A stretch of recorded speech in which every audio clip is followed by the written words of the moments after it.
नमस्कार दोस्तों, आप सभी का स्वागत है हमारे YouTube channel GS study point पे। आज हम एसीएफ के जो फिजिक्स के पेपर को हम देखेंगे। तो फिजिक्स में आज हम सबसे पहले जो टॉपिक को डिस्कस कर लेते हैं कि टॉपिक में क्या क्या दे रखा है। तो सोर्स ऑफ एनर्जी जो आपका पहला टॉपिक है, तो उससे संबंधित हम आज के वीडियो में देखेंगे। तो सोर्स ऑफ एनर्जी में सबसे पहले पूछा गया उसने है कि conventional and new sources of energy, ये बताया है। फिर सोर्सेज ऑफ सोलर एनर्जी बहुत इंपॉर्टेंट है ये। Causes of origin of energy in the sun, यानी कि जो सन है उसमें ऊर्जा का क्या स्रोत है, क्यों वहाँ पे इतना ज़्यादा एनर्जी हो रही है, उसके बारे में बतानी है हमको बात। फिर सोलर हीटिंग डिवाइसेस की बात करनी है। सोलर कुकर, सोलर सेल क्या होता है वो। विंड एनर्जी हो गया, बायोगैस हो गया, फॉसिल फ्यूल्स हो गए, ideal fuel, properties of ideal fuel ये हो गया। न्यूक्लियर एनर्जी की बात करेगा ये, और न्यूक्लियर फिजन की बात कर रहा है यहाँ, और साथ में फ्यूजन की भी। चेन रिएक्शन हो गया, न्यूक्लियर रिएक्टर हो गया, use and harm of nuclear energy, ये सब चीज़ें। तो यहाँ तक का जो है मेन हमारा जो है पहला है सोर्स ऑफ एनर्जी का ये टॉपिक है। तो इसमें देखिए, हमने इससे पहले वाले वीडियो में जो हमने भारत का जो परमाणु कार्यक्रम को देखा था, यानी न्यूक्लियर, जो भारत का जो न्यूक्लियर प्रोग्राम चल रहा है, तो उसमें हमने क्या न्यूक्लियर के रिएक्टर्स को देखा था वहाँ पे डिटेल में। तो अगर आपने वो वाला वीडियो नहीं देखा है तो ऊपर आई बटन आपको दिखाई देगा राइट कॉर्नर पे ऊपर, वहाँ पे आप क्लिक करिएगा, वहाँ पे उस वीडियो का लिंक दे रखा है, वहाँ से आप वो वीडियो देख लेंगे। तो वो वाला वीडियो देख लेंगे तो आपको जो न्यूक्लियर रिएक्टर यानी न्यूक्लियर एनर्जी से, यानी ये पूरा पार्ट है आपका, वो वहाँ से क्लियर हो जाएगा। तो उसको यहाँ पे दोबारा बताने की ज़रूरत नहीं है। फिर इससे पहले जो है हमने इससे पहले इन्वायरमेंट साइंस में भी देख चुके हैं। क्या देखा हमने वहाँ पे? Solar energy, wind energy, biogas energy, सारा कुछ वहाँ पे देख चुके हैं। लेकिन हम यहाँ पे फिर से एक बार डिस्कस करेंगे, और साथ में आप वो वाला भी वीडियो जरूर देखिएगा। उसका भी मैं लिंक दे दूंगा ऊपर आई बटन पे, ताकि आप वो वाले वीडियो भी जरूर देखिए, क्योंकि वो वाले वीडियो में मैंने काफ़ी चित्र के माध्यम से उसको जो है दिखाने का प्रयास किया हुआ है कि कैसे विंड एनर्जी बनती है, कैसे सोलर एनर्जी बनती है, कैसे जो है ज्वारी एनर्जी बनती है, टाइडल एनर्जी इसको इंग्लिश में बोलते हैं। तो चलिए आज का वीडियो हम शुरू करते हैं। यहाँ पर हम केवल समझने पे फोकस करेंगे, ध्यान रखिएगा, क्योंकि ऑब्जेक्टिव टाइप के क्वेश्चंस आते हैं तो वहाँ पे आपको रट्टा तो मारना नहीं, नोट्स की जरूरत नहीं पड़ेगी। वहाँ पे आपको मुख्य रूप से, मेन रूप से क्या चाहिए होगा, आपको समझना, क्योंकि समझे होंगे तभी आप ऑब्जेक्टिव टाइप के क्वेश्चंस का जवाब दे पाएंगे। क्योंकि क्वेश्चंस को जो है घुमा फिरा के कैसे भी पूछा जा सकता है, तो समझने पे मेन फोकस रखना है आपको। और मेरा मेन फोकस यही रहेगा कि आपको कैसे जो बेहतर तरीके से समझाया जा सके, और कुछ फैक्ट है उनको भी बताऊंगा मैं।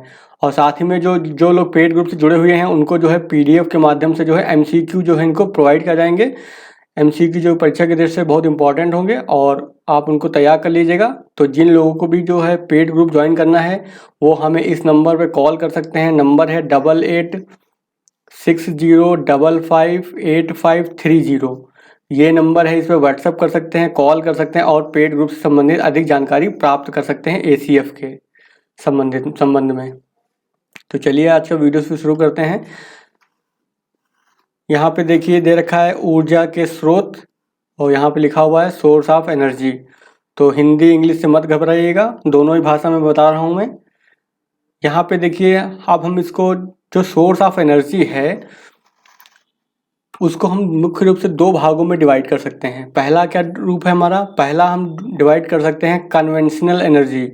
इसको हिंदी में क्या बोलेंगे? पारंपरिक ऊर्जा। पारंपरिक यानी कि परंपरा से जो चलता आ रहा है, यानी जो पुरानी टेक्नोलॉजी पर आधारित हो, उसको हम बोलेंगे पारंपरिक ऊर्जा। जो पहले हमारे जो काफ़ी समय से पहले जो है उसका इस्तेमाल हुआ आ रहा है।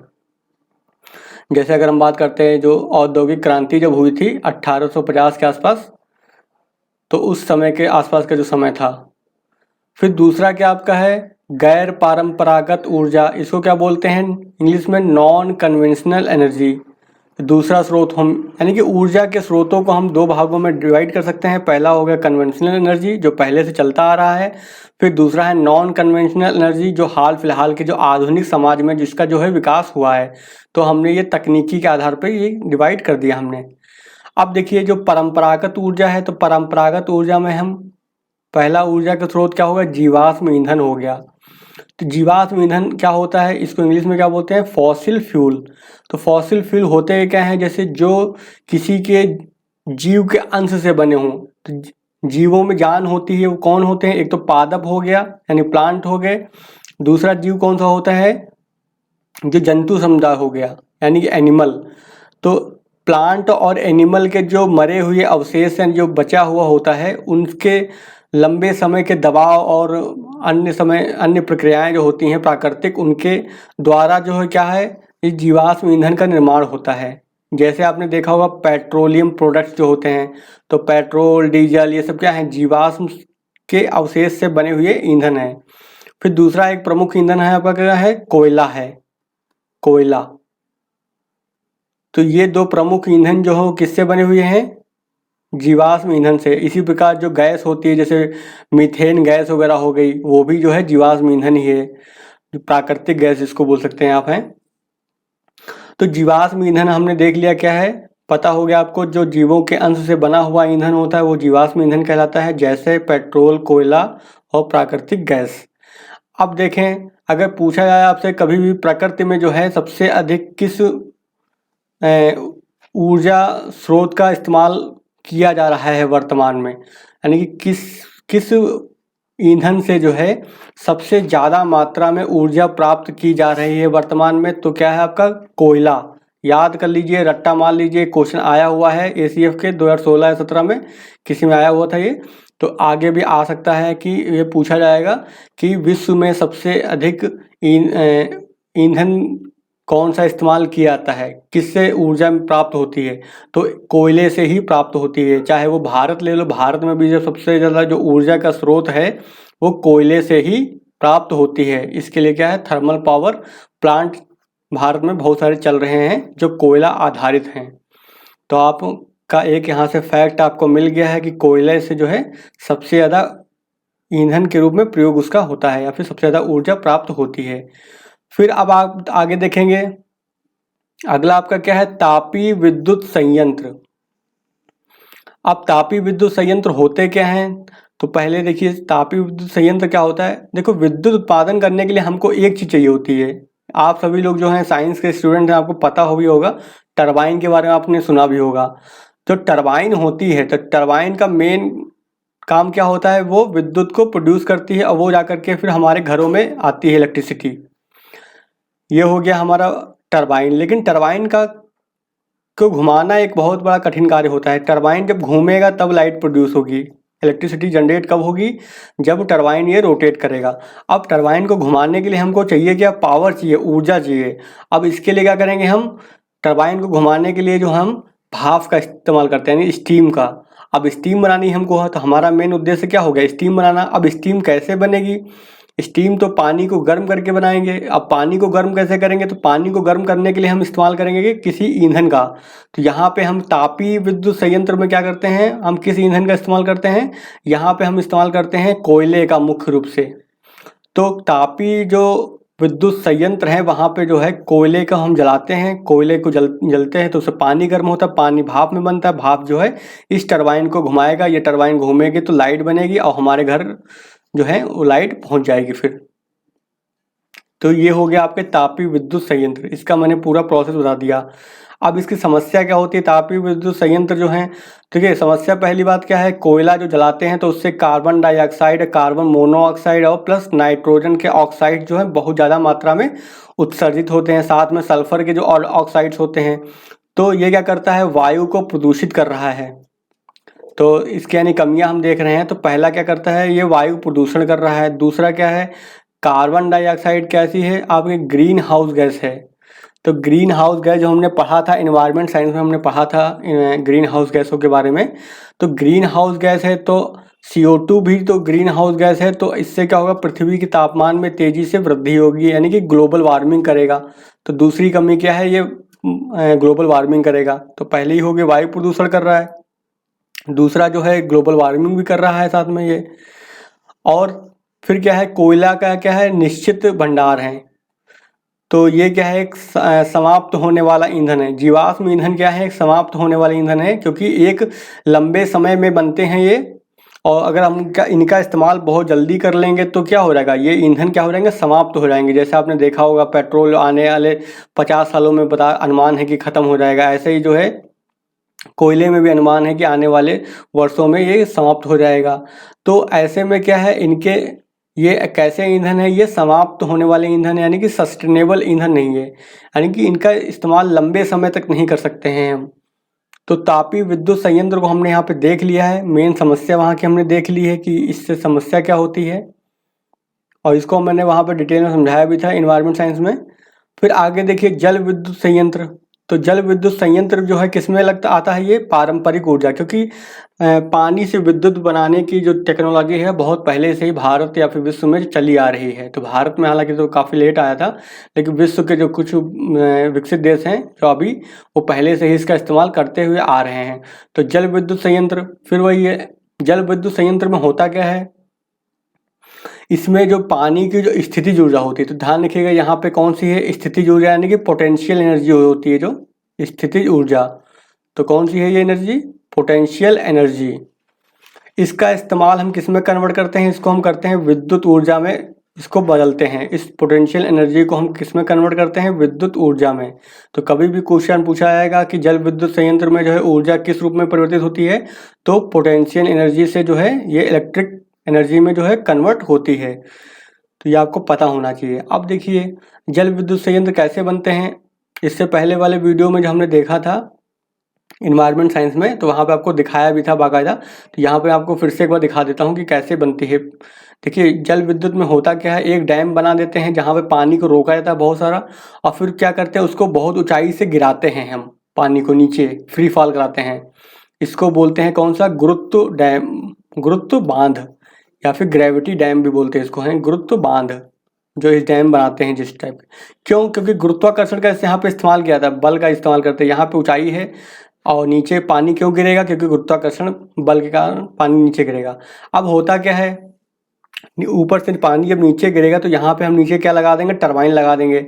टरबाइन लगा देंगे तो टरबाइन के पंखों पे जो पानी गिरेगा तो पंखे घूमेंगे, फिर ये ठीक है, पंखा घूमने लगेगा बहुत तेज़ी से, और फिर क्या होगा, अगर टरबाइन घूमेगा तो लाइट बनेगी, ये तो हमको पता है, पहले से ही पता है।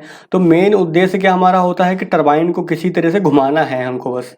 अब उसको कैसे घुमाया जाए, वो अलग अलग टेक्नोलॉजी में अलग अलग होती हैं विधियाँ। तो यहाँ पे क्या है, जल विद्युत संयंत्र में क्या है, ऊपर से पानी हमने गिराया टरबाइन के ऊपर, और जो है ये लाइट प्रोड्यूस हो गई। इसकी सबसे ख़ास बात क्या है कि इससे कोई भी पोल्यूशन नहीं होता है। तो ये एक अच्छा ईंधन है, ये अच्छा ईंधन नहीं बोलेंगे, अच्छा स्रोत है ऊर्जा का। तो जल विद्युत संयंत्र जो है एक अच्छा स्रोत है ऊर्जा का, जो स्वच्छ ऊर्जा को प्रोड्यूस करता है। तो आपको समझ में आ गया होगा जल विद्युत संयंत्र जो है कैसे काम करते हैं। तो सबसे बड़ा एक क्वेश्चन यहाँ क्या पूछा सकता है कि जल विद्युत संयंत्र में जो है स्थितिज ऊर्जा जो है परिवर्तित होती है किसमें, विद्युत ऊर्जा में। तो इससे जो है क्वेश्चन पूछा सकता है। फिर दूसरा पूछ सकता है कि गुरुत्व बांध क्या होता है। तो आपको पता है, वो चल गया होगा कि गुरुत्व बांध क्या होता है। तो जल विद्युत संयंत्र में के लिए जो हम डैम बनाते हैं उन्हीं को क्या बोलते हैं, गुरुत्व बांध या फिर ग्रेविटी डैम। अगला हम देख लेते हैं बायोमास। आगे हम क्या देख रहे हैं, बायोमास।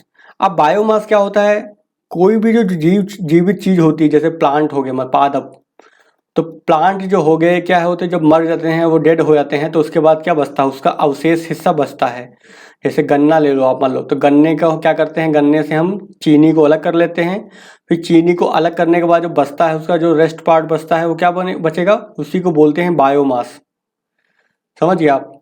तो इसी बायोमास को क्या करते हैं, हम यूज़ करते हैं, इस्तेमाल करते हैं किसमें, विद्युत के उत्पादन में। कैसे, जैसे हमने देखा, इस बायोमास से क्या करेंगे, हम इसको हम कोयले की जगह बायोमास का इस्तेमाल करेंगे। जो तापीय विद्युत संयंत्र होते हैं, मान लो ये, इसमें क्या करेंगे, कोयले का इस्तेमाल होता था, अब कोयला की जगह क्या करेंगे, बायोमास का इस्तेमाल करेंगे। यानी कि जो खोई होती है गन्ने की बची हुई, या फिर जो धान होता है, गेहूँ होता है, उनका जो बचा हुआ हिस्सा होता है, उसका इस्तेमाल हम करेंगे इसमें ईंधन के रूप में।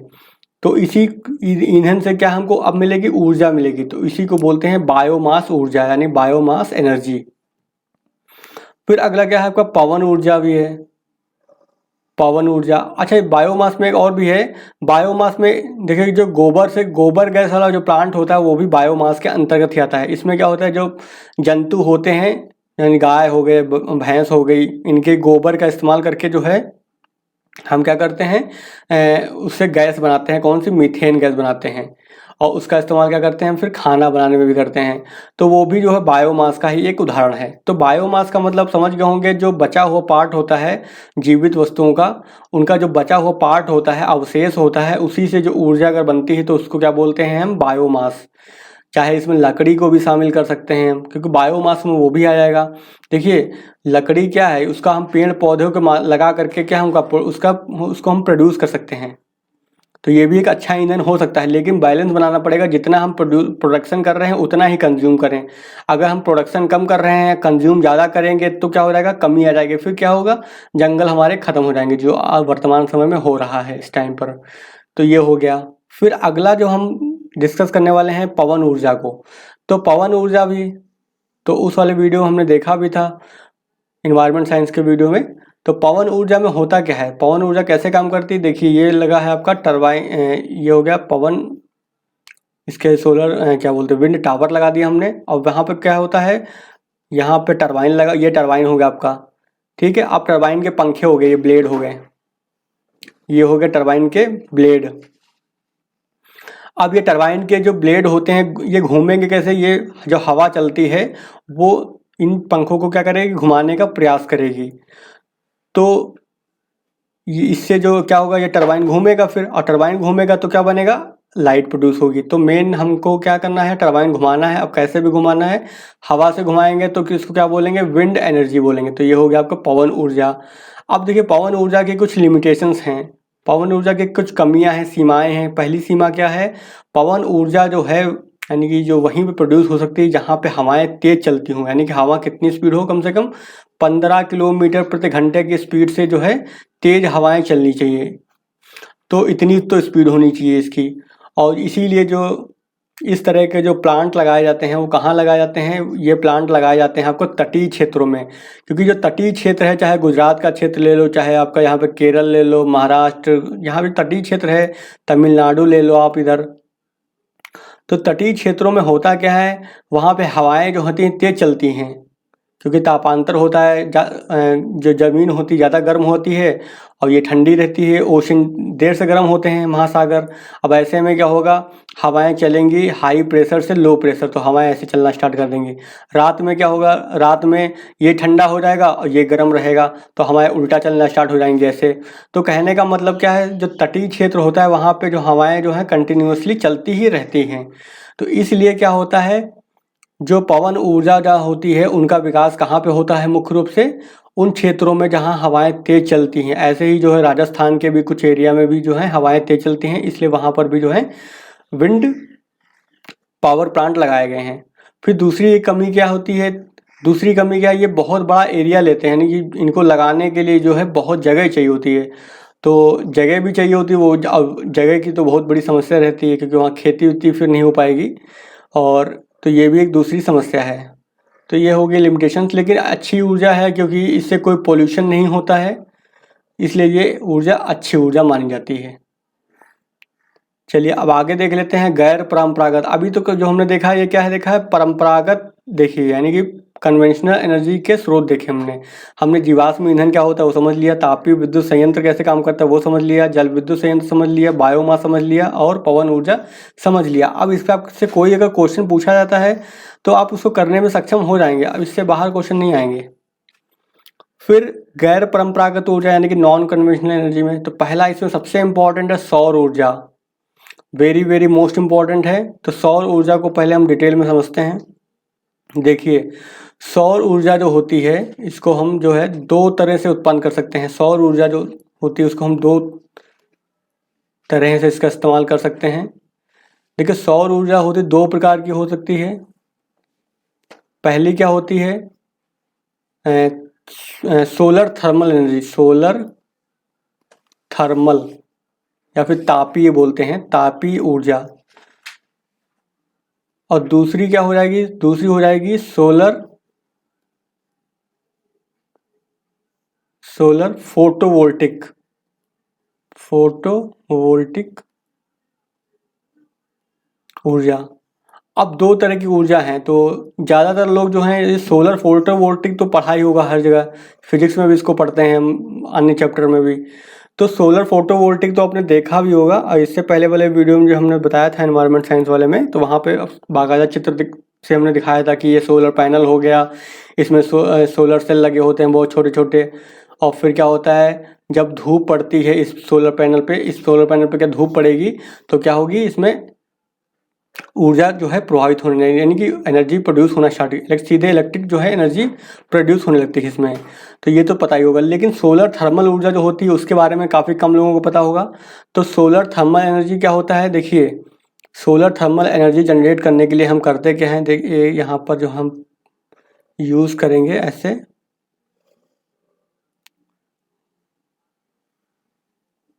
ये आपका है दर्पण है, यानी कि अवतल दर्पण यूज़ करते हैं। अवतल यानी कि कॉनकेव मिरर।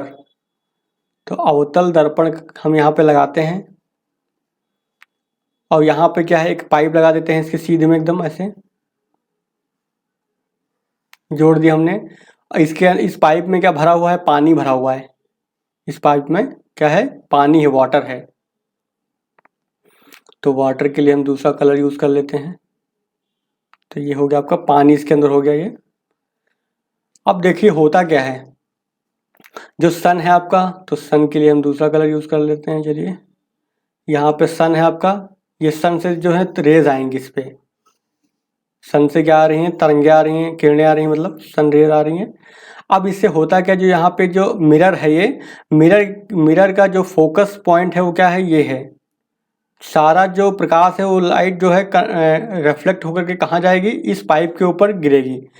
ऐसे में होगा क्या, समय के साथ जो है जैसे जैसे सूर्य की रोशनी बढ़ती जाएगी समय के साथ, और समय के साथ क्या होगा, पाइप तेजी से गर्म होगा, क्योंकि ये रिफ्लेक्ट होकर के सारा जो लाइट हो रहा है एक ही पाइप पे जो है क्या हो रहा है, कंसंट्रेट हो रहा है, यानी संकेंद्रित हो रहा है, उसी पे ही पड़ रहा है। तो ऐसे में होगा क्या, ये पानी क्या हो जाएगा, काफ़ी तेज़ी से गर्म हो जाएगा। अब पानी अगर गर्म होगा तो क्या बनेगा, भाप बनेगी। भाप बनेगी तो क्या करेंगे हम उसका इस्तेमाल टरबाइन को घुमाने में। तो यहाँ पर हम क्या कर देंगे, बाद में हम लगा देंगे, इधर टरबाइन लगा देंगे एक, यहाँ पे हम टरबाइन लगा देंगे, और टरबाइन से लाइट प्रोड्यूस होगी, वो घरों में पहुँचा देंगे हम। तो यहाँ पे आप समझ गए होंगे कि मैकेनिज्म क्या है, यानी कि जो सोलर एनर्जी है उसकी हम ताप को यूज़ कर रहे हैं, उसका टेम्परेचर का इस्तेमाल कर रहे हैं हम यहाँ पर। तो इसीलिए इसको बोलते क्या है, thermal energy, solar thermal energy, तापमान का इस्तेमाल यहाँ पे कर रहे हैं। ऐसे ही आपने बचपन में देखा होगा सोलर कुकर के बारे में देखा होगा। तो सोलर कुकर आपने देखा भी होगा कैसा होता है ये। तो सोलर कुकर ये बना, मान लो है ये डब्बा बॉक्स है, इसके अंदर खाना रख देते हैं, और यहाँ पर क्या लगा होता है, उसका मिरर। यहाँ पे मिरर लगा होता है, जब सूरज का प्रकाश जो इसके ऊपर पड़ता है तो ये क्या करेगा, प्रकाश को रिफ्लेक्ट कर देता है इसकी ओर ऐसे, और इसके अंदर रखा है खाना, तो खाना गर्मी से क्या हो जाता है, पक जाता है वो। तो ये भी क्या कर रहा है, थर्मल एनर्जी को यूज़ कर रहा है। तो सोलर थर्मल एनर्जी की ये जो है सोलर कुकर होता है वो भी सोलर थर्मल एनर्जी पर ही कार्य करता है। तो ये हमने देख लिया सोलर थर्मल एनर्जी को, अब बहुत इंपॉर्टेंट है। अब यहाँ पे कुछ फैक्ट देख लेते हैं हम सोलर सेल के बारे में। अब देखिए सौर ऊर्जा के हमने दो भागों को देख लिया, अब दूसरा भाग कौन सा आपका है, सौर सेल है। अब सौर सेल यानी कि जो फोटोवोल्टिक सेल होता है उसकी कुछ खास बातों को भी देखेंगे हम यहाँ पर। फोटोवोल्टिक सेल कैसे काम करता है, ये आपका सोलर पैनल हो गया, यहाँ पे सोलर सेल लगे होते हैं ये छोटे छोटे, ये हो गया। और इनका आपस में कनेक्शन होता है, यानी वायर होता है, यहाँ से वायर निकलेगा, और ये वायर कहाँ जाएगा, घरों में जाएगा। ये बैटरी को भी चार्ज कर सकता है, यानी बैटरी इसको इससे लगा देंगे हम, कहने का मतलब।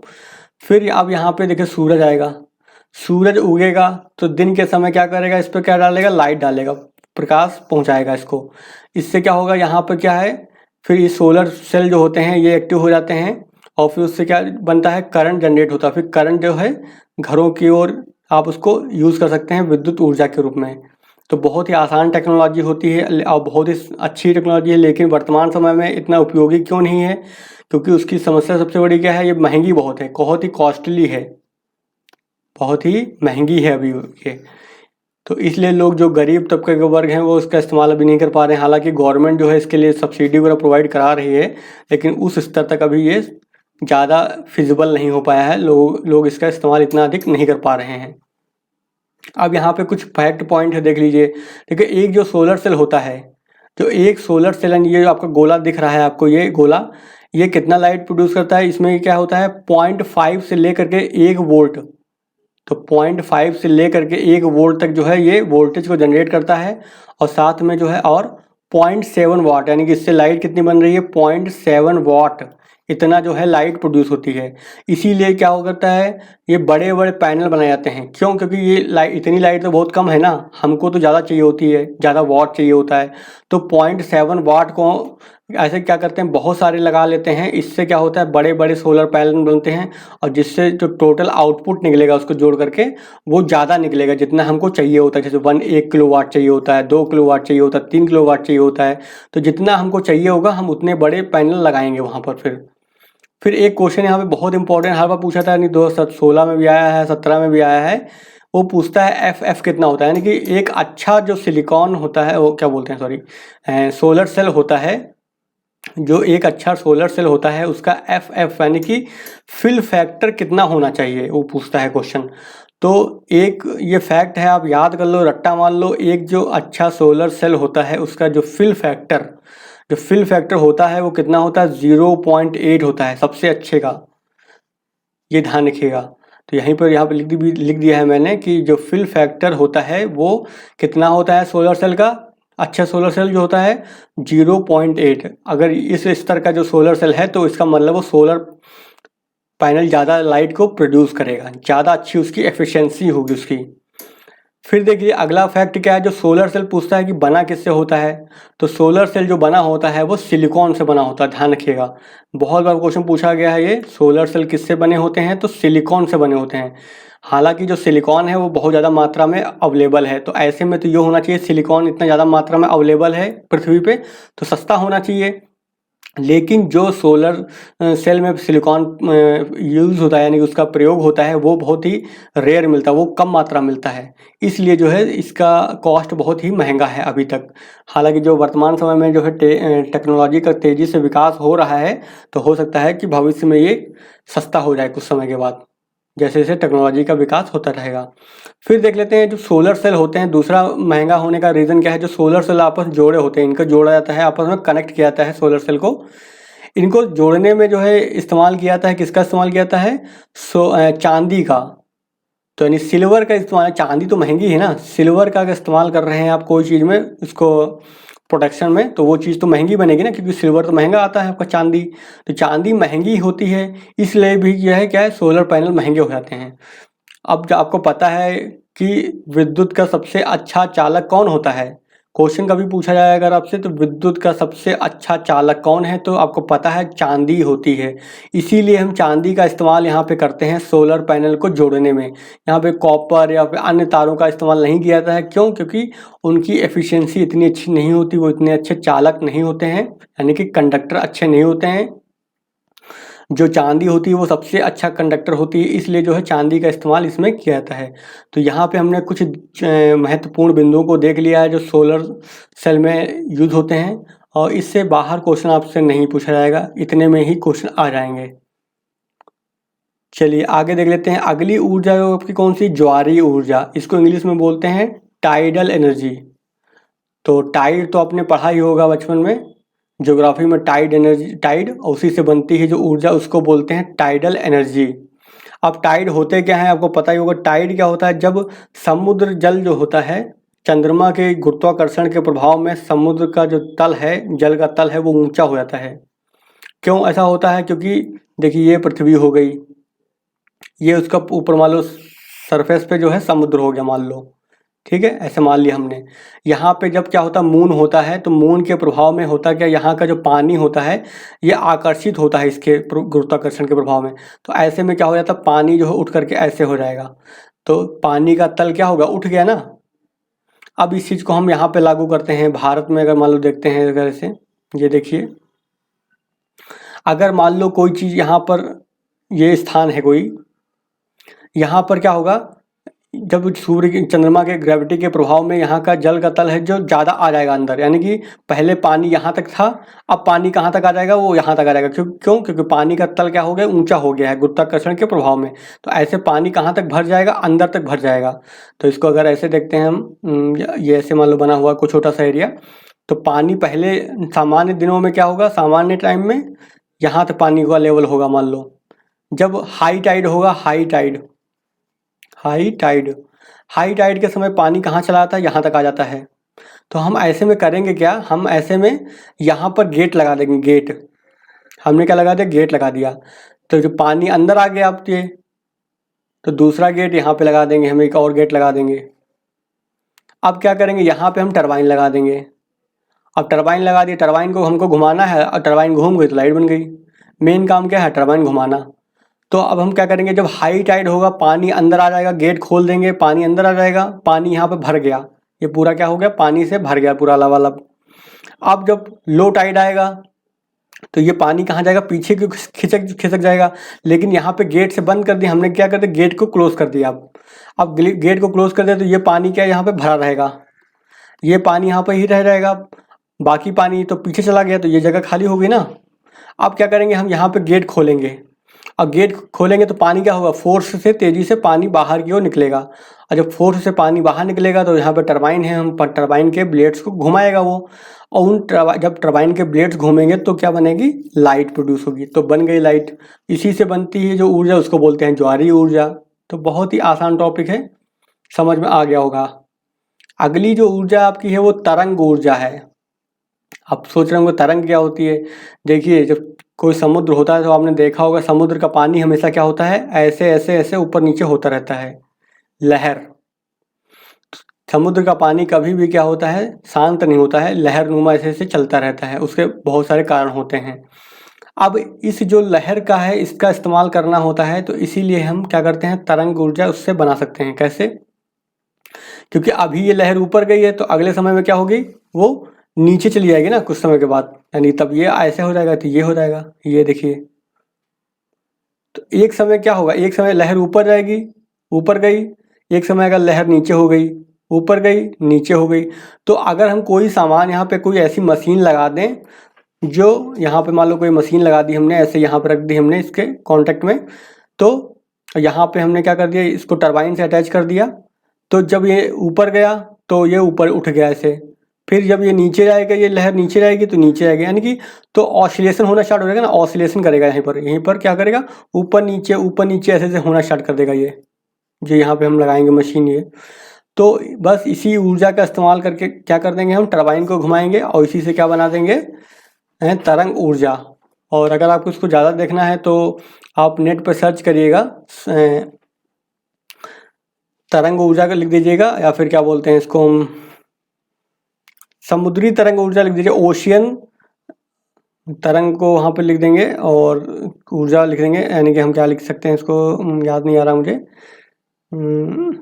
ओशियन वेव लिख देंगे। हाँ, ओशियन वेव एनर्जी, हाँ ठीक है, ओशियन वेव एनर्जी अगर इंग्लिश में लिखेंगे इसको तो वहाँ पे आपको फोटो दिखा देगा कि कैसे बनती है। यूट्यूब पे भी जाएंगे तो वहाँ पे भी दिखा देगा कि किस तरह से ये प्रोड्यूस होती है। तो वहाँ पे आपका कॉन्सेप्ट अच्छे से क्लियर हो जाएगा। हालांकि बस मेरा यहाँ पे उद्देश्य ये क्या था कि ये भी आप समझ लीजिए कि ये कौन सी है, गैर परंपरागत ऊर्जा है, यानी कि नॉन कन्वेंशनल एनर्जी होती है तरंग ऊर्जा। फिर अगली ऊर्जा जो कौन सी है, महासागरीय तापीय ऊर्जा। इसको दूसरा नाम क्या बोलते हैं, ओटेक। तो कभी भी अगर पूछा जाए ओटेक क्या है तो यहाँ पे समझिए वो महासागरीय तापीय ऊर्जा की बात कर रहा है, यानी ocean thermal energy conversion plant, इसकी बात हो रही है। अब ये कैसे काम करता है, इसके लिए देखिए समझना पड़ेगा हमको। देखिए, ये महासागर का सरफेस हो गया, और जैसे जैसे गहराई में जाएंगे, पानी का कलर चेंज कर देता हूँ मैं। मान लो ये नीचे गहराई हो गई, ये गहराई नीचे जा रहा है, ये हो गया। अब देखिए, ये तो सरफेस एरिया हो गया, ये क्या है आपका, सरफेस सतह है, ये सरफेस एरिया हो गया। ऊपर सूरज है तो सूर्य के प्रकाश में क्या होगा, ये गर्म हो जाएगा, ऊपर का पानी सूर्य के प्रकाश के कारण क्या होगा, गर्म हो जाएगा, हीट हो जाएगा ये। और लेकिन प्रकाश जैसे ज़्यादा गहराई में जाएगा नहीं, तो नीचे का पानी कैसा रहेगा, ठंडा रहेगा। नीचे का पानी कैसा है, कोल्ड है वो, नीचे का पानी कैसा है, कोल्ड, और ऊपर का पानी कैसा है, हॉट।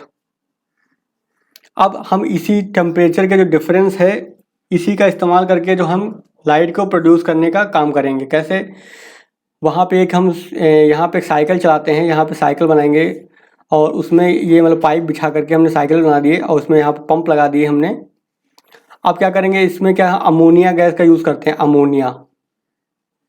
इस सर्किल के अंदर यानी इस पाइप के अंदर जो है ये चक्र बन गया, पूरा चक्र बन गया। इसमें हम अमोनिया का यूज़ करते हैं और देखिए अमोनिया जब ऊपर आएगी तो यहाँ पे क्या हो जाएगी, गर्म हो जाएगी वो हो जाएगी गर्म, यानी कि वो बन जाएगी किसमें, ये हो जाएगी गैस में, यानी कि गैस में चेंज कन्वर्ट हो जाएगी ये बन गई गैस। लेकिन जब उसको नीचे आएगी तो यहाँ तापमान क्या है, ठंडा है। तापमान ठंडा होगा तो क्या बन जाएगा, ये लिक्विड बन जाएगा यानी कि द्रव। ये हो गया नीचे आकर के लिक्विड बन गई। अब इसी का इस्तेमाल जो है ये साइकिल चलना स्टार्ट हो जाएगा इसी तरह, यानी कि ऊपर जाएगा तो गैस बन जाएगा, नीचे आएगा लिक्विड बन जाएगा, तो ये साइकिल चलेगा। अब इसी में क्या हम कर देंगे, टरबाइन को ऐड कर देंगे। क्यों, क्योंकि जब यहाँ पे गैस के रूप में आएगा ये तो टरबाइन घुमाएगा वो, और लिक्विड के नीचे रूप में नीचे आ जाएगा वो बैठेगा, तो ये साइकिल बन जाएगा पूरा ऐसे साइकिल। और साइकिल बन जाएगा और उस साइकिल से जो है लाइट को प्रोड्यूस करते हैं। तो इसी टेक्नोलॉजी को बोलते हैं ocean thermal energy conversion plant. तो यही आपका हो गया ocean energy thermal energy conversion plant. अब अगला देख लेते हैं, अगला आपका कौन सा है। हाँ, इसमें ये भी देख लीजिए, एक पॉइंट ये भी है। इसमें क्या होता है, जो ऊपर की जो सरफेस होती है यानी ऊपर की जो लेयर हो गई और उससे नीचे की लेयर यानी कि 2 किलोमीटर की गहराई में जो पानी का तापमान होता है उसमें अंतर कितना होना चाहिए, 20 डिग्री सेंटीग्रेड तापमान का अंतर होना चाहिए। इसका मतलब क्या हुआ, अगर यहाँ पे तापमान कितना दे रखा है 25, तो यहाँ पे कितना होना, 25 तो बहुत ज़्यादा हो जाएगा, 5 मान लो। नीचे तापमान कितना है 5 डिग्री सेंटीग्रेड, तो ऊपर कितना होना चाहिए 25 से 26 डिग्री सेंटीग्रेड होना चाहिए। यानी कि इन दोनों के तापमान के अंतर यानी कि डिफरेंस कितना होना चाहिए, 20 डिग्री सेंटीग्रेड होना चाहिए कम से कम। तब ये प्रोसेस स्टार्ट होगा, तभी ये प्रोसेस जो चल रहा है ocean thermal energy conversion plant वो रन कर पाएगा। तो ये उन्हीं भागों में हो सकता है जहाँ पर इस तरह का तापमान पाया जाता हो। अगली एनर्जी जो आपकी है वो भूतापीय ऊर्जा है। भूतापीय ऊर्जा, इसको इंग्लिश में क्या बोलते हैं, जियो थर्मल एनर्जी। तो जियो थर्मल एनर्जी क्या होती है, देखिए आपकी सरफेस मान लो हो गई है, ये सरफेस हो गई। आपको पता है गहराई के साथ साथ जाने पर क्या होता है, नीचे गर्मी बढ़ती है, यानी कि नीचे क्या होगी, गर्म होगा ये नीचे, अंदर क्या होता है गर्म होता है। और कुछ एरिया में क्या होता है, कम गहराई पे ही गर्मी मिल जाती है, ये गर्म एरिया होते हैं। ये एक्चुअली विषय किसका है, आपका जियो मॉर्फोलॉजी का विषय है और जियोलॉजिस्ट इसको पढ़ते हैं हालांकि।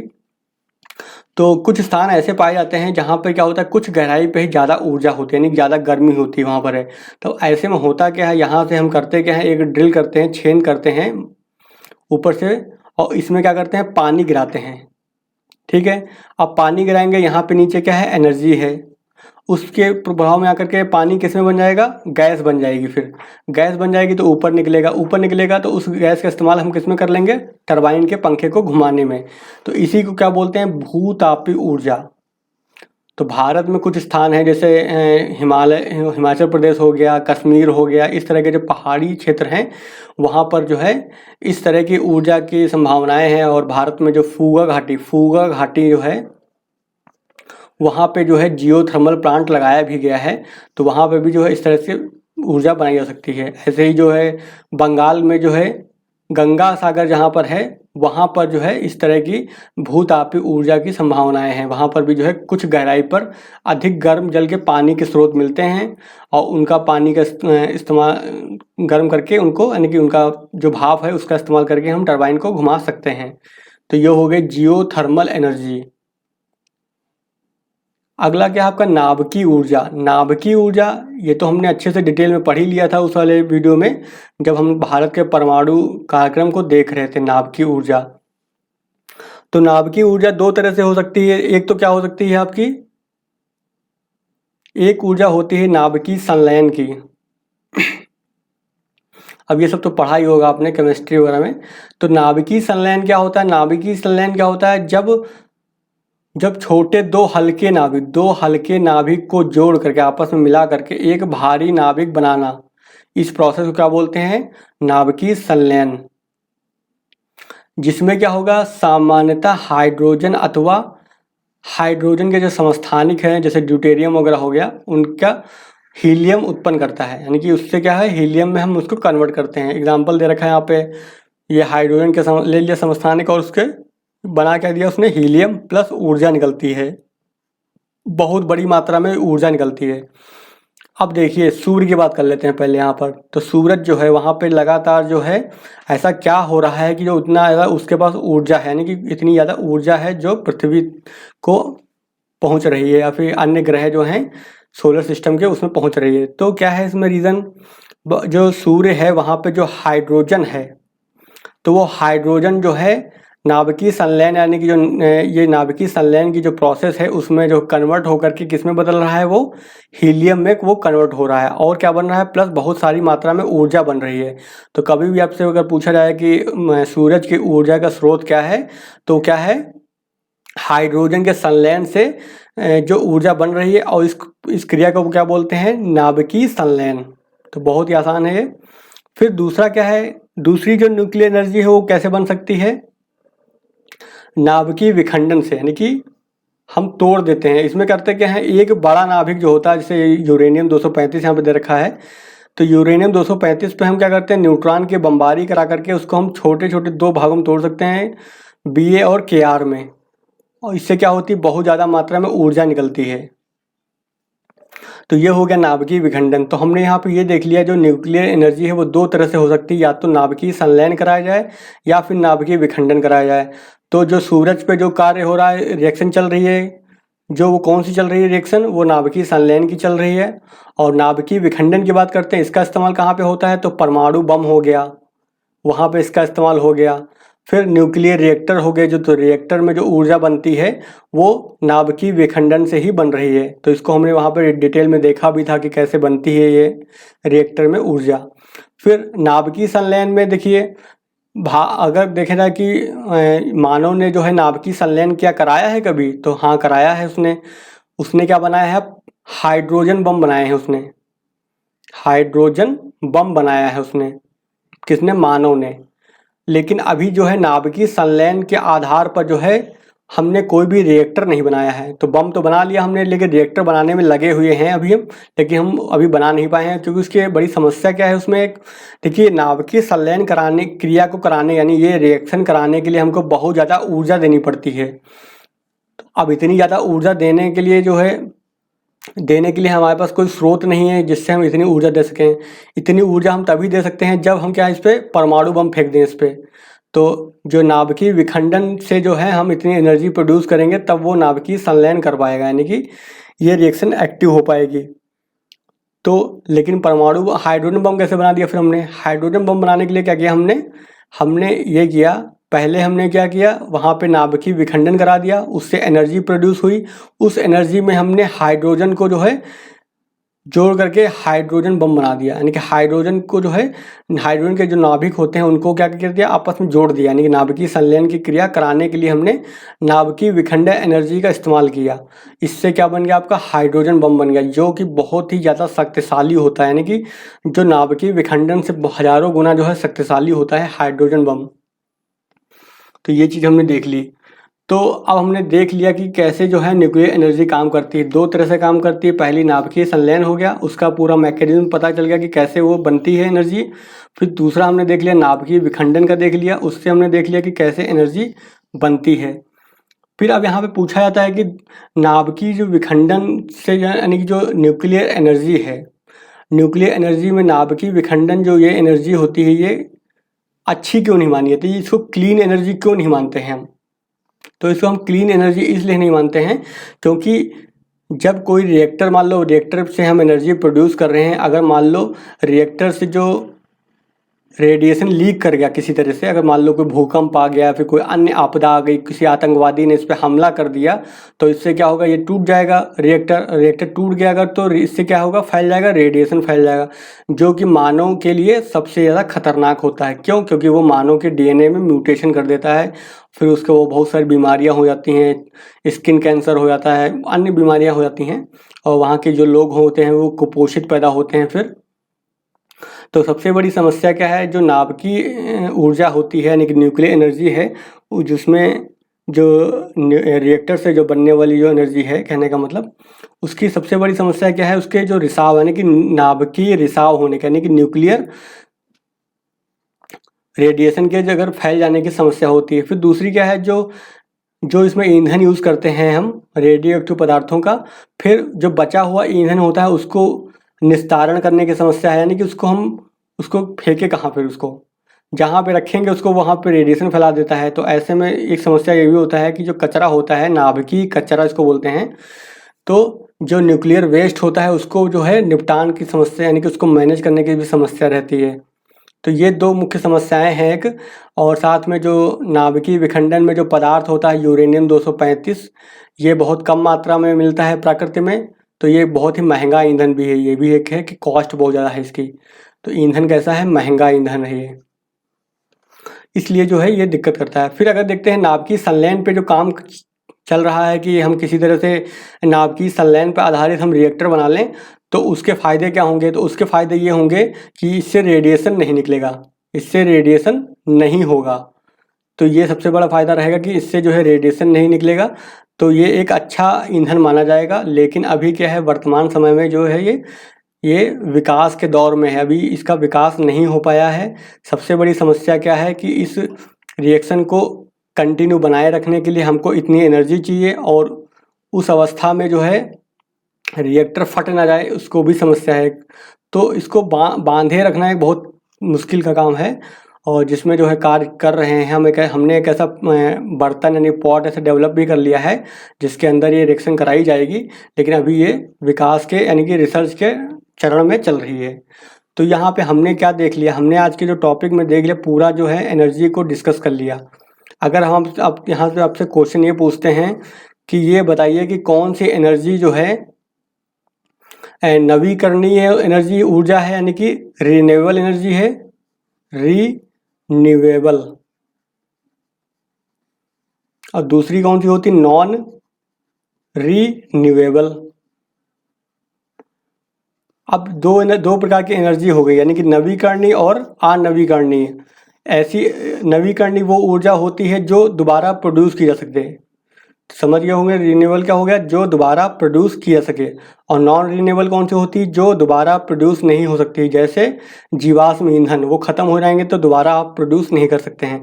तो अगर हम आपसे ये पूछें कि इन दोनों में से आप इनको अलग करके बताइए हमें कि कौन से रिन्यूएबल में आएंगे, कौन से नॉन रिन्यूएबल में आएंगे, और इसको आप कमेंट में करके बताइएगा कि कौन से रिन्यूएबल कैटेगरी में है और कौन से नॉन रिन्यूएबल कैटेगरी की एनर्जी होती है।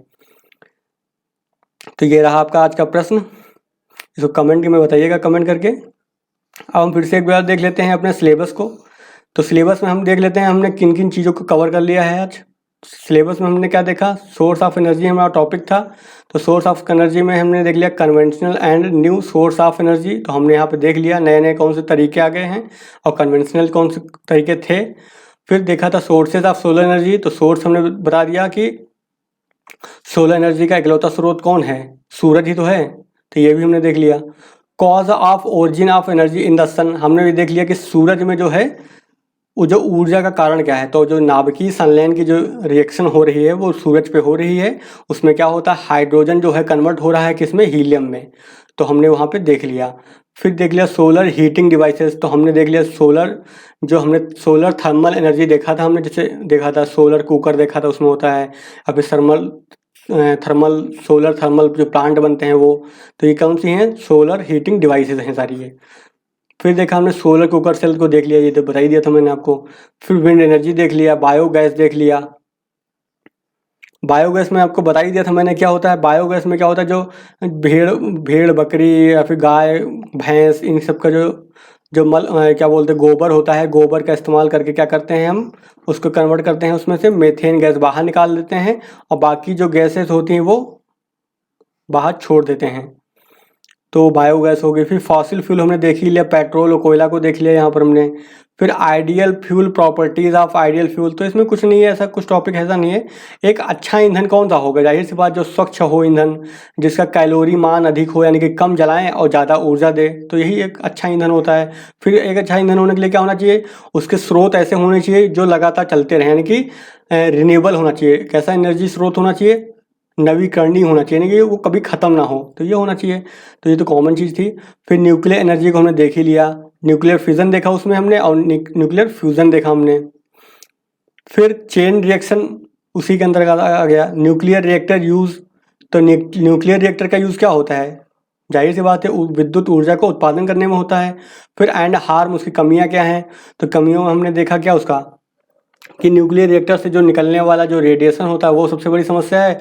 फिर जो न्यूक्लियर रिएक्टर से जो कचरा निकलता है उसको जो है डिस्पोज करने की समस्या होती है। तो ये भी हमने देख लिया, हार्म ऑफ न्यूक्लियर एनर्जी। तो ये हमने पूरा टॉपिक देखे, पूरा डिस्कस कर लिया है सोर्स ऑफ एनर्जी का, यहाँ से लेकर के यहाँ तक आपको पता चल गया होगा सारे टॉपिक को कवर कर दिया गया है और इससे बाहर क्वेश्चन नहीं आने वाले हैं। बस आपको इसको अच्छे से समझना होगा और अगर कोई चीज़ सही समझ नहीं आती है तो उसको जो है आप जा कर के यूट्यूब पर उस चीज़ को देख लीजिए आप एक बार। उसका एक बार अगर आपको इमेज तैयार हो जाएगी ना उसकी, मतलब कि कैसे ओशियन जो टाइडल एनर्जी होती है वो कैसे बनती है, उसका प्रोसेस देख लेंगे ना वहाँ पर। अगर एक बार वीडियो को विजुअलाइज कर लेंगे अगर, तो आपको अच्छे से वो समझ में आ जाएंगे, आपको बैठ जाएंगी। बाकी समझा तो दिया ही है मैंने कि कैसे क्या कोई काम करता है। तो चलिए आज का वीडियो हम फिर यहीं पे ख़त्म करते हैं। वीडियो अगर आपको पसंद आया हो तो वीडियो को लाइक कर दीजिएगा और ACF के पेड ग्रुप से ज्वाइन करना है अगर आपको, तो उसके लिए जो है 8860558530 इस पे जो है कॉल कर लें, व्हाट्सएप करके अधिक जानकारी पेड ग्रुप से संबंधित प्राप्त कर सकते हैं। और वहाँ पे आपको पेपर 1 और पेपर 2 की पूरी कंप्लीट तैयारी करा दी जाएगी विद PDF नोट्स, साथ में MCQ भी वहाँ पे कराए जाएंगे और PDF भी आपको प्रोवाइड करा दी जाएगी। तो जिन लोगों को जो ACF का पेड ग्रुप ज्वाइन करना है ज्वाइन कर लें। 10 जून से वो लगातार चल रहा है, तो जितनी जल्दी हो सके आप ज्वाइन कर लें ताकि आपको छूटे ना कुछ और आप टाइम रहते सारा कुछ कंप्लीट कर सकें। तो चलिए आज का फिर वीडियो हम यहीं पे ख़त्म करते हैं। मिलते हैं फिर नेक्स्ट वीडियो में नए टॉपिक के साथ।